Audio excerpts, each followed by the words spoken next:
Hey everyone, so this is a quick lecture with some stories and anecdotes that can kind of illustrate what we're talking about here, but we're getting into getting hired as a supervisor with limited or no experience. So this is kind of the big one that students like to talk about because most students have limited or no experience in supervision.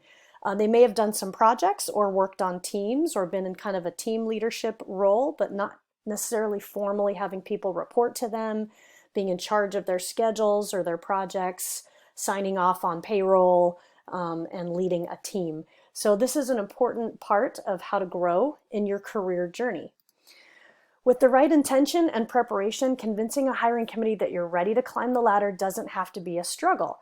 So let's talk about this. When you go up for a management, leadership, or supervisory position, sometimes these interviews happen internally with an organization you're already employed with, correct? So you've been noticed and people want to give you a chance, or you want to articulate your goals and your readiness to be promoted into a supervisory role. So a lot of times this hiring committee we're talking about is one of peers that you're already familiar with, or maybe ones that you're getting to know in another department, ready to try something new. So I wouldn't necessarily suggest that you just come out swinging out of the gate saying, okay, I'm ready to be a supervisor, into a new organization that doesn't know you, that doesn't know your experience and is having to get to know you.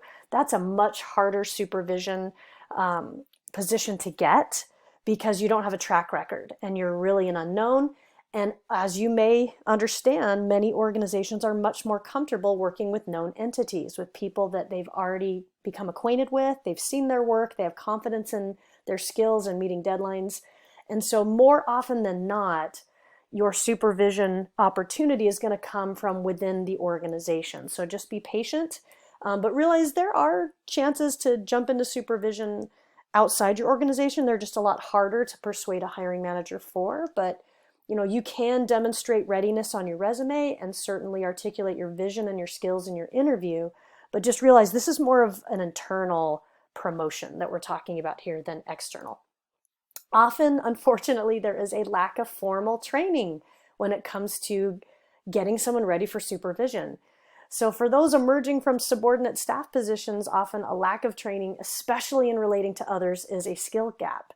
So sometimes they see you as being proficient in an area, in a skill or expertise or a function on your resume or within your job that you're particularly good at, and they think maybe you should manage a team of people who do that. So you have the technical proficiency, but sometimes not the people proficiency.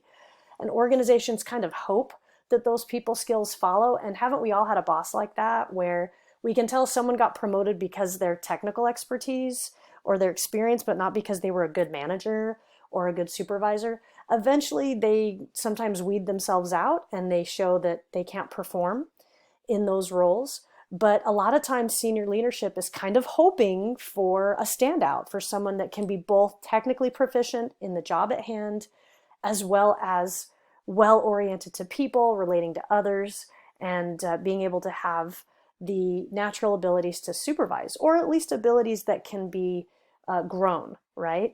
And once in a while you find that. They are rare, but you can find that. And sometimes it's taking a chance.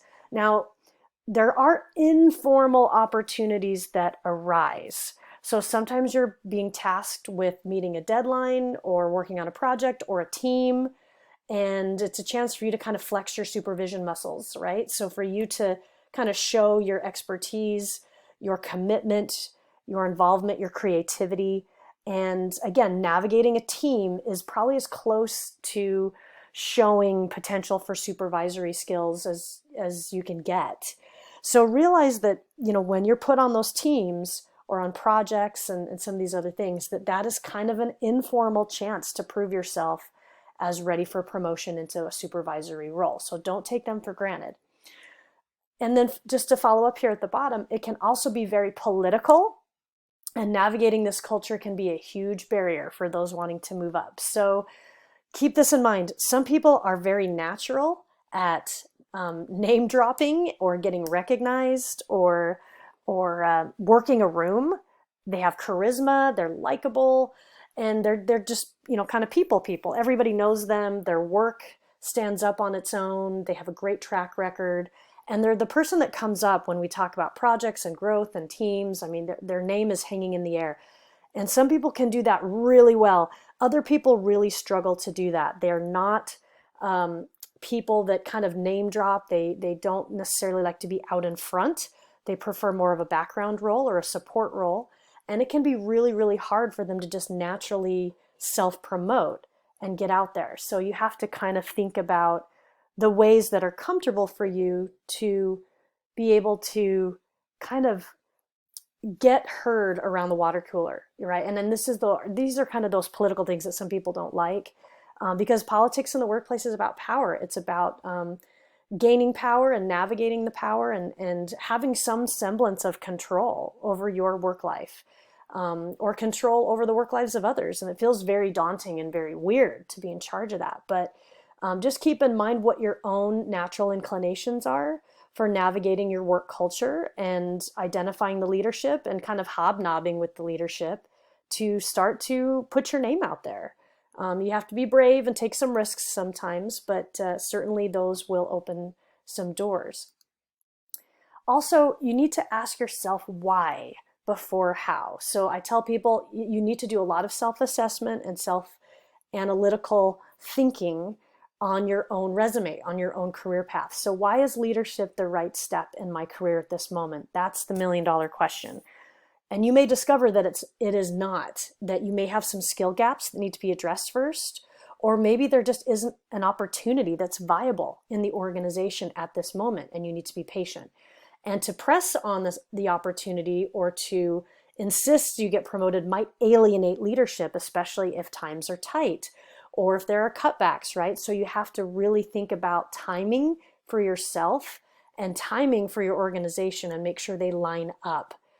So a reasonable response to this kind of question, the why of leadership and trying to become a supervisor, might be wanting to impact people on a grander scale, recognition of new innovations and ideas that promote growth. Maybe you're ready for a new challenge, desirable salary, hours, incentives, or investment in your own career. Those are all really good reasons to do this.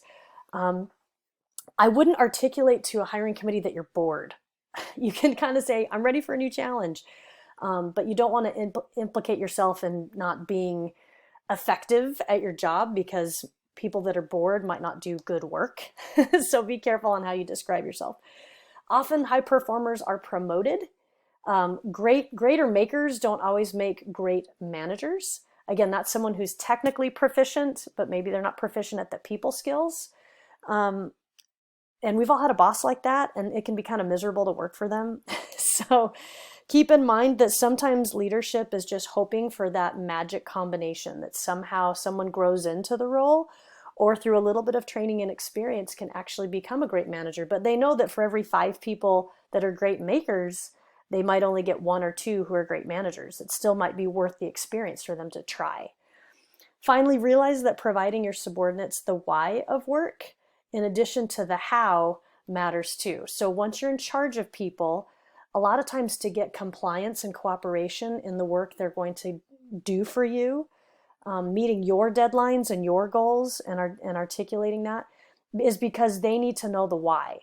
So you need to get really good at translating the why of work as far as how it impacts them personally, how it impacts the company, and and then the how is kind of the more technical elements, how we get there.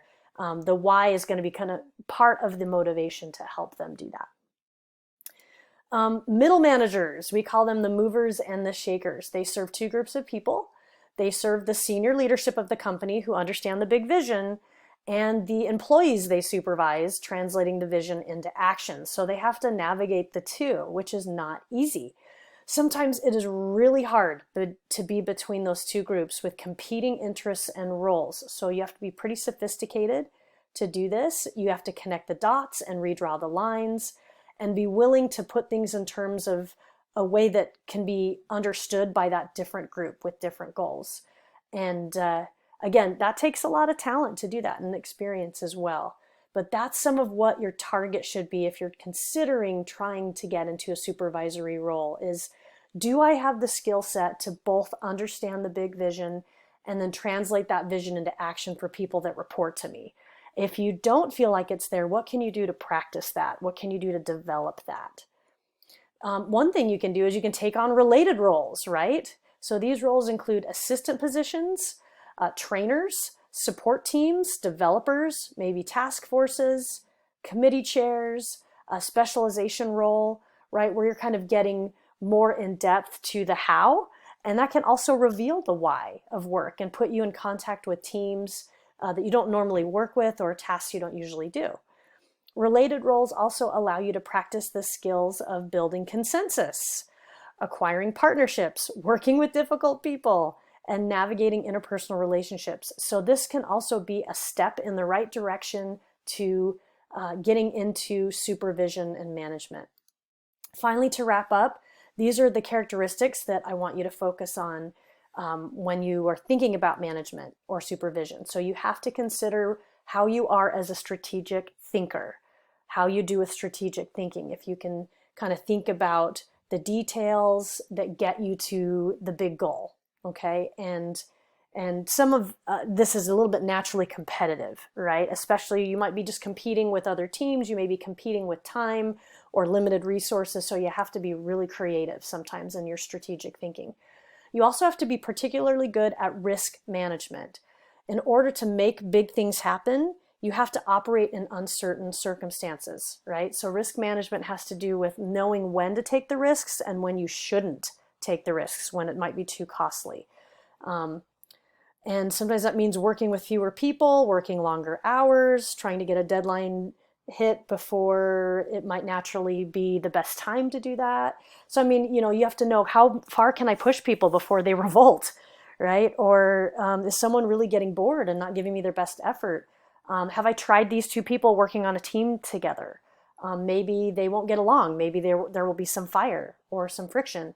So you have to kind of be willing to try things, be willing to take risks, but not be completely stupid in your assessment of that. Finally, you have to learn to compromise.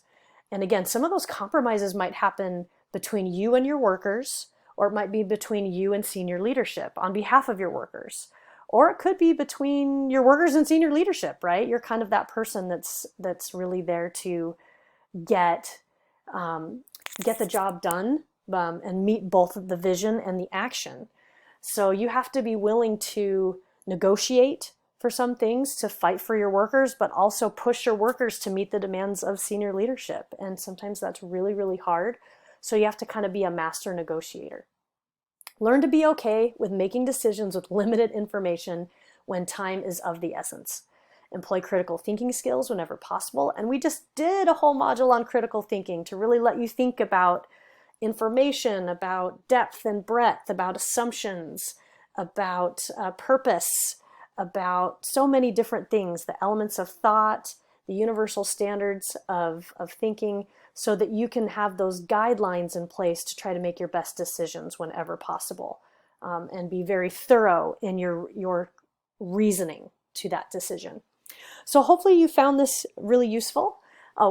Excuse me, finally, be very politically savvy. We mentioned that earlier in the lecture, right? This is the last one. Workplace politics do not have to be negative, right? They kind of get a bad taste in our mouth when we say workplace politics, because we see things go down that we don't really like. But really, it's about knowing which relationships to cultivate and utilizing them at ideal moments. It may also be knowing which relationships to avoid or which ones to steer clear of because they're kind of detrimental to your career. Some people drive us to our best work and others to our worst work. So find the people that really enhance your performance and really open up opportunities to you, and then build trust, build those relationships, and call upon them when you need them. And you very well may need them for things like letters of recommendation or references when people need to provide examples of you at your best performance at those ideal moments. So cultivating relationships among your coworkers, between teammates, or that can be kind of the clinch pin to it all. So that not only are you saying, hey, management, take my word for it, I'm ready for this, but you have the support of others saying, yeah, they've demonstrated they're ready to do this and I have their back. So again, hopefully you found this useful, and we'll see you next time.